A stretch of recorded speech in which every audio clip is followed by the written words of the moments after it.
Fire Red with Yamcha and the Dragon Ball Z team training ROM hack was a fun break, but it's time to do the challenge that you guys requested the most by far. Today's the day that we figure out, would I be able to beat Pokemon Black with only a single Bidoof? This is pretty much the perfect generation to start with Bidoof. His stats are pretty terrible, as you can see, and by level up he learns a lot of pretty solid moves like Rollout and Hyper Fang, but where he really shines is his TM moveset. Look at all these great moves. Dig, Thunder, Blizzard, Toxic, Thief, Attract, Grass Knot. There's some great stuff in here. Gen 5 is the first generation that made TMs reusable, so I can get really creative with changing up my moveset between battles if I need to. I know you guys mostly requested Bidoof in Pokemon Platinum, but I think you can see why I thought it might be more interesting to do it in Pokemon Black instead. Just like last time, I'm writing this script as I go through with the challenge, so all of this part is being written before I've started. Everyone comment down below and guess if you think I can win or not. I'm iffy on if I can do this. The final N and Ghetsis battles might be a bit too hard. Let's explain the rules. In combat, I can only use Bidoof. I'll need other Pokemon to use HMs, but I won't be allowed to use any of those Pokemon in battle. No glitches or exploits. No items in battle, only held items and items outside of combat are allowed. Let's do this. I start by editing the game with the Universal Pokemon Randomizer to replace Snivy with Bidoof, so that Sharon has Tepig. It becomes Fighting type and that's super effective against normal, so I make sure that my rival has it for added challenge. I went ahead and nicknamed my Bidoof Platinum. That's what you all meant when you asked for a Platinum Bidoof challenge, right? Let's check out our stats. Our Bidoof has Unaware, a great ability that bypasses stat changes, both for ourselves and our opponents. It's a double-edged ability, but I love it because it prevents our enemies from ruining us with things like Sand Attack. The starting rival battles actually go really well for us, easily tackling our way through. That's mostly thanks to them not picking the best moves, though. Man, I forgot just how much dialogue, plot, and tutorial the game started cramming down your throats in the later generations. To skip ahead a bit, our first battle with N goes shockingly well as I beat him first try with Tackle. I start doing some grinding and mild EV training by farming on Lil Pups and Pat Rats since they both give attack. I'm not really sure what stat I'm gonna need most of, so I figure if I pick up a little bit of extra attack early, get it up reasonably high, that'll at least give me enough attack power on a reasonable amount of my moves going forward. After a bit of grinding, I'm up to level 11, and I go to progress when Bianca waylays me. It's been a long time since I've played Gen 5, so I don't really remember when these battles crop up, so I'm not even healed up. I haven't played these games since they were new. Thankfully, she's a pushover, so I took her out without any major issue. I bump into Charon in trainer school soon after, but he's also pretty easy. I find their level differences matter a lot more at the start of the game. I guess it makes sense. Stat differences would be the most dramatic when we're still working with low numbers after all. I take my shot at the first gym and get paired up with Chili since the game thinks we took a grass starter. I probably could have won the fight, but Bite made me flinch early and lose my rollout as it was starting to build power. I take another shot, but this time holding an Oran Berry because I'm allowed to use held items. I said it earlier in the rules section near the start. I get so many comments in the last month thinking that held items weren't allowed, even though I clarify that in the rules part of every single video. Anyway, that time I win. Although amazingly enough, it wasn't because of the berry, I just had much better luck with the trainer wasting his time using workup. Stat changes won't work since I have the Unaware ability, so they're just sitting there and taking hits. The victory nets me the trio badge. Speaking of, Charon got one too, so now he wants to battle. I didn't remember the rival fights being so close together. It feels like every route I walk onto, Charon or Bianca wants to battle. The battle is super easy thanks to Charon spamming stat-changing moves that, of course, won't work. I didn't think Unaware would be this powerful coming into the challenge. I try to enter the second gym when N pops up and challenges me to a battle. You know, plot-important rival battles matter a whole hell of a lot less when every 10 steps, one of 3 rivals fights you. My amazing strategy of use rollout and watch as the opponent doesn't understand how Unaware works seems to be killing it in the early game. He goes down easy. Next up is the normal gym leader Lenora. First up is his Herder, and man, I don't stand a chance. Even with me being a higher level, I get one shot with takedown. It's crazy that over the course of the same town, I went from completely destroying one major trainer to losing in one hit to the other one. I get to level 25 to learn Yawn, grind a bit more to level 26, and take another shot at the battle. Once again, not even close. With great sleep and rollout luck, I can take out Herder, but Watchhog just one-shots me on a critical Retaliate, a brutal move with a power of 140 when an ally has fainted on the previous turn. It's crazy just how much of a brick wall this fight is right now. Because of Retaliate, I'm gonna have to either grind to a ridiculous level or come up with an amazing strategy. And thankfully I did. In the Dream Yard, there are wild Cricketoons, and I have the TM for Thief. Every Cricketoon I find has a 5% chance of having a metronome, a held item that increases the power of my move by 20% every time I use it in a row. That will be really powerful with rollout. Does that idea sound amazing? Well, I can't do it, because after making the plan, I realize you can't reach the dark grass that they're in until later in the game. God damn it. There are no held items I can get to save me, and no TMs that would really help, so I have to power level. After an insanely long amount of time, I hit level 30. Here's our stats. I mean, it's not bad, but definitely not great.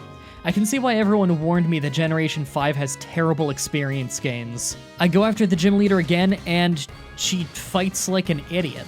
Seriously, she doesn't even attempt to retaliate, even though it probably would have one-shot me, misses with Hypnosis, and tries for stat-changing moves. I crit her and win. I'm kinda pissed that I spent hours grinding just to end up winning through complete dumb luck. If the game gave me luck like this the first time I fought her, I'd have won back then. Oh, by the way, I know tons of you guys have been asking me to do Gen 5 and also to do randomizers, so over on my friend Whatageek's channel, the two of us are playing black and white randomized. There should be a link in both the description and a card in the top right. Our games are both separately randomized, so you'll get two different ROMs in the same video. I hope you enjoy. Oh no! Next big battle is the bug gym leader, Berg? Not sure. He opens with Whirlipede, and I take it down to below half health with Hyper Fang as he hits with Poison Tail. Headbutt finishes him off. Second out is Dwebble, and I yawn to put it to sleep the next turn. I get hit by Sand Attack, but of course that doesn't do anything. Hyper Fang doesn't do much as it wastes another turn, but falls asleep.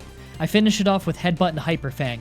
Third is Levani, who hits hard with Razor Leaf, but I get a yawn in. Razor Leaf has a high crit chance, so this is scary. I miss with Hyper Fang, but it falls asleep.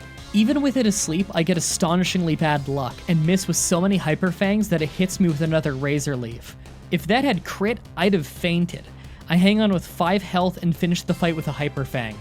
On my way out of town, we have a battle with Bianca, but it's a borderline sweep. It still blows me away how every other battle is either brutal or so easy that I hardly look at the screen. Right after is a Charon battle, because I haven't drowned in rival battles enough apparently. This one's much harder though. He opens with Bidoof, who I one-shot with Hyper Fang. It's pretty annoying that there's a sandstorm here since it hurts us. Second is Pansage, and Hyper Fang crits, taking it out in one hit as well. Third is Pig Knight, and I yawn to try and put him to sleep. Flame Charge doesn't do too much to us, so it could have been worse. He also wastes time with Defense Curl as I start my rollout. As he goes to sleep, my rollout lays some serious damage, and he somehow eats a berry in his sleep and then wakes up just in time to get taken out with another rollout. Lipard is out last when we get hit by Pursuit. Our high power rollout finishes it off though, winning us the fight with very little health left. Before leaving the desert, I pick up the TM for Dig and replace Hyper Fang. I also buy Return and replace Headbutt and replace Rollout with Super Fang from a level up. This massive reworking of my moveset instantly pays off as I crush N. Dude didn't stand a chance. Return with the same type attack bonus is a fierce move. Next up is the Electric Gym, and this one took me forever when I first played the game when it was new, due to the annoying flying Pikachus. Don't call them anything else, we know that it's just a flying Pikachu. Even being over-leveled, the damn things nearly took me out. They levitate so I can't use Dig on them, they're faster than me, and they always use Volt Switch to tag in and out. Is genuinely one of the most annoying Pokemon I've ever fought. I'm still able to win with Return, but it was close. I always knew these things were Hellspawn. I head west as Charon waylays me, but Return and Dig do the deal. That is to say, I hit a Falcon Arrow. No one kicks out of the Falcon Arrow. Next is one that had me worried. Clay, the Ground Gym Leader. Ground types tend to be tanky and hit hard, so I don't think Brute Force will work. Return one-shots his first 2 Pokemon, but his real heavy hitter is Excadrill. It's a good thing that I have Unaware so that his damage buff doesn't work, or he probably would have taken me out. Instead, him wasting that first turn, and my own good fortune not getting critical hit allows me to win with Return and Super Fang. Next up is Bianca, and you know, I consider myself a storyteller. A modern day version of the talentless bard that no one wants in their party, if you will. But there is nothing on earth I can say to make this fight interesting. Moving on. I make my way through the never-ending, insanely high spawn rate steel Pokemon cave of my nightmares when N challenges me. It takes forever, but I slowly take out his team with Dig and Return. He spends most of the time using Iron Defense over and over because he can't seem to figure out why his defense isn't actually increasing. I still can't get over how insanely good Unaware is as an ability. Next is the Flying Gym, and it was really close. I plowed through with Return as usual, but almost lost to Aerial Ace near the end. Despite me fighting every trainer I see and holding a lucky egg for extra experience, my level isn't great, and my stats are often only on par with a more evolved but lower level Pokemon if I'm lucky. Same type attack bonus Return is incredible, but moving forward, it wouldn't surprise me if I need to change out my moves with TMs for better type coverage. Next up is Charon, and this one's actually pretty brutal. Charon sends out Unpheasant first, who's faster than me, and taunts, as I hit Return and get it to red health. He air slashes me for a bit of damage, and of course I flinch. He misses his next attack though, so I finish him off. Second is Pignite, and I dig for type advantage. I hit hard, but his takedown hits me when I'm topside again, and gets a little health from his leftovers as I dig again, finishing him off. My health is only half though. Simisage is out, and his Seed Bomb hits hard. Return is still strong enough to beat him, but I'm in bad shape. Last out is Liepard, who flinches us with Fake Out and finishes me off with Assurance. So close. One Return probably would have won me the fight there. TM-wise, I can't actually get any ice moves to speed up the Simisage fight yet, so I decide to level up a little bit. 3 levels later and I have just enough health and attack power to make my way through, with a little bit better luck on the opponent move choice. Next up is the 7th gym, the Ice Gym. It's pretty easy. Return takes out a vanilla ice cream cone, frozen snot bear drawn by a child, and a giant snowflake that almost has a personality. You know, every generation has some stupid Pokemon, but I don't think any of them can compare to just how lazy half of the Pokemon in Gen 5 are. I feel like I'm being too negative in this video. You guys are always commenting really nice things to me, and I appreciate that. But how about this time, you pick a random person in the comments section and you reply to them saying something nice about them. That sounds like a fun trend. Next is Bianca, and for once, she's terrifying. First is her Stoutland, who only goes to half health from Return. She wastes her turn buffing as I finish it with a second Return. Samurott is out second, and I Super Fang it to cut his health in half, as it hits with a slash for a bit of damage. It Aqua Jets me for another small chunk as I Super Fang it again. 1 Return ends the fight. I just really wanted to avoid her getting into red health and healing. Simisear Flame bursts me, bringing me to low health as I take it out with a critical Return. Macharn is out last, and I yawned for safety. It wastes time with defense curls, I Super Fang it. It hits me with Hypnosis, but it falls asleep itself. Now it's a race to see who wakes up first. Thankfully, it's me, and I hit another Super Fang, and it hits a Psy Beam, putting me in red health while confused. If I hit myself, I die. In a beautiful stroke of luck, I hit Return and win the battle. That was tense. Last for the gyms is the Dragon Gym. This guy was a total pushover though. There were trainers in his gym harder than him. After that though was much harder with Charon. I replaced Dig with Thunderbolt so I could one-shot his Unpheasant, but I just take so much damage from his attacks that I don't even make it to his last Pokemon. I decide to learn Blizzard instead, but it still isn't powerful enough. It's nearly enough to one-shot Unpheasant and Simisage, so I equip Never Melt Ice and try for a third time. I'm able to one-shot Unpheasant and Simisage, but by the time I get to Liepard, my health is just too low. I'm gonna need a few more levels. About an hour later of training and I'm at level 70. This time having slightly more health and a bit better luck with Charon's moveset, I end up winning in only a few attempts. But now it's time for the hardest challenge, the Elite Four.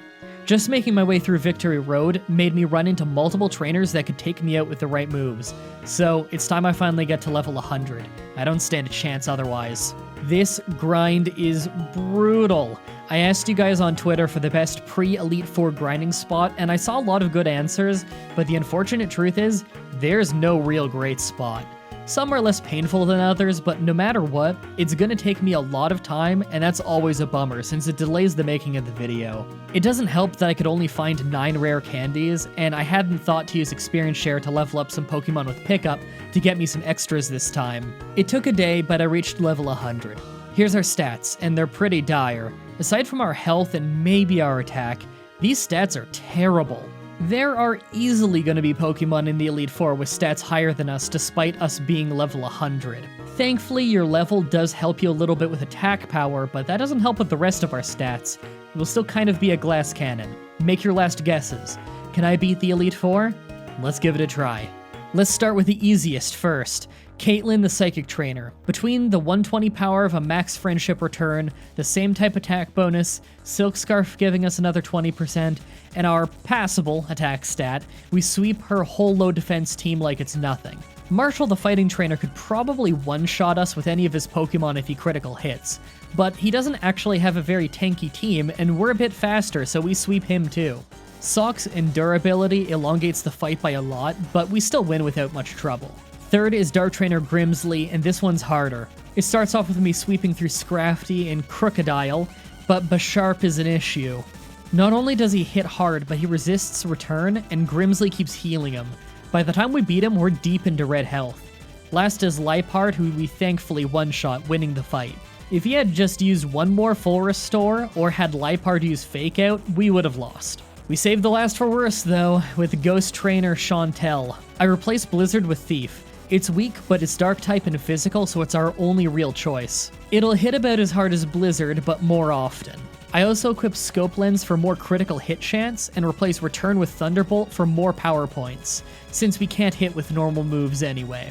Our special attack is terrible, but at least Thunderbolt is accurate. Chantel opens with Cofagrigus, and yes, I practiced saying that for so long.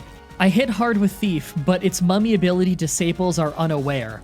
It tries to burn us with Will-O-Wisp, but thank God it misses, because that'd be a death sentence. A second Thief takes it out. Next is Golurk, and I get instantly lucky taking it out in one critical hit. These things are tough.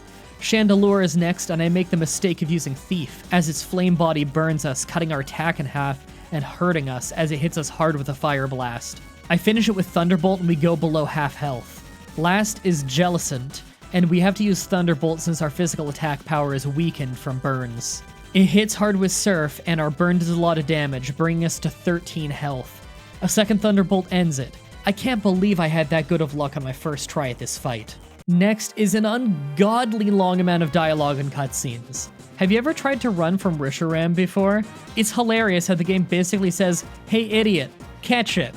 It even does it if I make it faint. I don't want this boring generic legendary, but the game is literally forcing me to. I catch it with the Master Ball, and it forces it to the front of my party when N attacks. This is stupid because I'm not allowed to use it, but if I switch, Bidoof will get Cheap Shot. I come up with an amazing idea. I'm just gonna throw Pokeballs at N's stupid dragon until it kills mine. Is it technically using an item in battle? Sure, but it literally does nothing, and it's only because the game forced this other Pokemon to the front of my party, so I don't think anyone's gonna complain. This is the fairest thing I could do. Eventually, my dragon goes down and Bidoof is out. The idiot finished off my dragon with Giga Impact, so he can't attack Bidoof on this turn, giving me a free shot.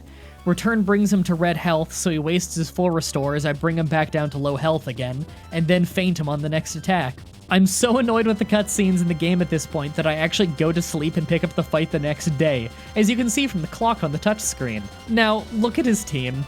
I died in many attempts here, and even with me saving the game as soon as I could before the fight, I still had to re-catch the stupid dragon, then throw the Pokeballs at his stupid dragon every single time.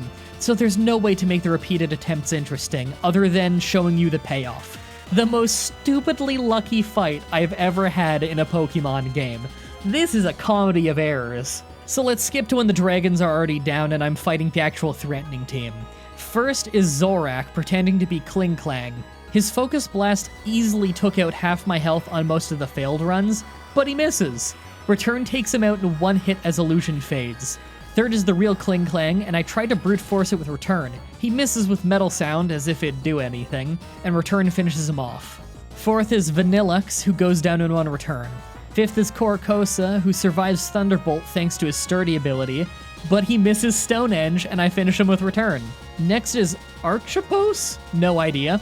Who also misses with Stone Edge as I hit with Return. Finally, he manages to land one hit on me with Acrobatics, but I finish him with Return. It was pretty much a whole battle of him missing every move. We thankfully move on to the final guy, Ghetsis? And, oh, come on. I wasn't allowed to switch Pokemon, so it revived my dragon. I guess I'm throwing Pokeballs again. First out is Confronting, who I can only hit with Thunderbolt. Kinda wish I still had Thief, even if it wouldn't be a one-shot. I instantly get hit by Toxic, dooming me. Would you look at how hilarious it is if you die to Ghetsis? You faint, magically run back to the Poke Center, talk to a Plasma Grunt to warp to the castle, run all the way back up, then Ghetsis is just standing there with everyone and silently challenges you to another battle. It's like they had no idea what to write into the plot here to make the story make any sense, but they didn't want you to have to fight N all over again. Whatever, this just gives me a chance to fix my moves and deposit Blue Eyes no creativity. I replace Yon with Thief and go after Confronting. Here's a montage of me trying it over and over. Almost every attempt he hits Toxic right away. On one attempt he hits Psychic, then Toxic. This is his first Pokemon. It doesn't help that the game takes an eternity to boot up, start the battle, do the animations. Black and White are astonishingly slow games, between the non-stop dialogue, the slow animation, the slow text, the slow cutscenes, the slow everything. Even the experience gain is low. Eventually I ditch the scope lens that I need for crits and hold a Pecha Berry to save myself from poison. It's still brutal. It requires that I either crit a bunch or he misses Toxic multiple times. Okay, well this footage is gonna run for a little while, so let me go on a little bit of a rant. I've got an issue with just how many rival battles this game has. It really takes away all the gravity from them when you do them so often. Let's define a rival battle real quick. So every battle where you walk into a set story progression point, and then you have to battle a reoccurring character to progress, much like Blue in Gen 1 or Silver in Gen 2. Those are what I'm counting as a rival battle. So Cheren, Bianca, and N. Just look at how many rival battles are between gyms in this game. That's absolutely... Wait, what? Oh my god, I beat Confronting. Okay, he sends out Hydreigon, and he misses Focus Blast. That probably would have killed me. I hit with Return for massive damage. He hits a Focus Blast, and I go to really low health, but I hit him with another Return as he sends out Bufflant. I hit Return and take him to a Sliver. I wish I still had Silk Scarf on. He hits Takedown and, well crap, I fainted. I need my berry for a reasonable chance at getting past Confronting without getting poisoned, but I need Silk Scarf to one-shot Hydreigon and Bufflant. I guess I need to use Silk Scarf and hope Toxic misses like 3 times in a row then. Right, back to my rant. This is important, I swear. By comparison to Gen 1, you have only 5 mandatory blue fights, not counting the tutorial battle, and this is including him being the final boss. Pokemon Black and White have more rival battles than they do gym battles. The rival battles aren't the biggest moment where you overcome your rival as he fights you with a variety of different typed Pokemon. It's just your hourly test to make sure your team isn't completely non-functionally terrible so that you can handle the next gym. Gen 1 has 6 mandatory rival battles where you have to win. Gen 2 has 6 as well, with a 7th optional post-game one. Gen 5 has 14 goddamned rival battles leading up to this. That's nearly triple. I don't get the design of Gen 5 at all. I hear my buddy Salt Factory is currently working on a video where he's gonna be ranting about the design of different generations of Pokemon, so look forward to that when it comes out, but hey, if you want to learn about a bunch of glitches in Generation 1 of Pokemon, it's one of the first videos I ever saw of them. I'll have a link in the description. Anyway, hours later, and I still haven't had a good run, so I replaced Super Fang with Attract. I didn't want to resort to this move because some people apparently thought it was cheap in the Sunkern video. I don't really know why they thought that, but I want to get this video out this year, so I'm using it. It still takes tons of attempts to not get poisoned. It's insane just how lucky I have to be to make it through his first Pokemon. Eventually, I managed to get through though. Hydreigon misses with Focus Blast as I take it out in 1 return, and my god, that was lucky. Bufflant also goes down in 1 return. Silk Scarf is saving me here. Seismitoad gets 1 shot as Bisharp comes out. I use Attract for safety as it hits me with Stone Edge for a lot of damage. Return hits hard, and Bisharp doesn't fight back. A 2nd return takes it out. Electros is out last, and 1 return does the job, beating the final main story boss. And that's finally it. I did it. Now, I know that Black and White has a ton of post-game content. In fact, there's entire cities that are post-credits. But my god, I need to move on to another challenge for my own sanity. At least in the Magikarp and Wobbuffet challenges, I was always doing something. So much of this run was just mashing A while I wait for never-ending dialogue or cutscenes to end. And I get so many less attempts per hour done because the game is so much slower. I'm sure you guys want the videos to not take multiple weeks, so I think it's safe to say we should end it here. Fun fact, I started doing this run before I even started the Yamcha one, and I got the Yamcha one done first, and edited and uploaded because this Bidoof one was taking so long. Plus, I'm incredibly excited for my next challenge video, Pokemon Red, with a team of Pokemon made up entirely of every in-game trade. Subscribe, ring the bell, and stay tuned. It should be out next week. Also, happy belated birthday, Ink Jinx. I read your comments. If you want to see me do more challenge videos like this, please let me know in the comments or on Twitter. I can always use more ideas from you guys on what I should do next, and I'm having a lot of fun making these. I even made a whole little section on Discord just for giving me suggestions on Pokemon challenges. Also, check out the playlist in the description to watch all of the Pokemon challenges that I've uploaded so far. If you want to see more Pokemon stuff from me, man, I've done tons of it, but you can see that I've been uploading a lot of Pokemon Sun recently, as well as Dragon Ball Z Team Training, which is a awesome ROM hack of Pokemon Fire Red. Also, come on to my Twitch streams, linked in the description, and tell me that the video sent you. It's always really cool when I see new people come in and say that they found me through the Pokemon challenges. And thank you everybody so much for watching. Until next time, have a nice day. Also, these credits are ugly. What the hell? They don't look half as good as the credits in the rest of the series.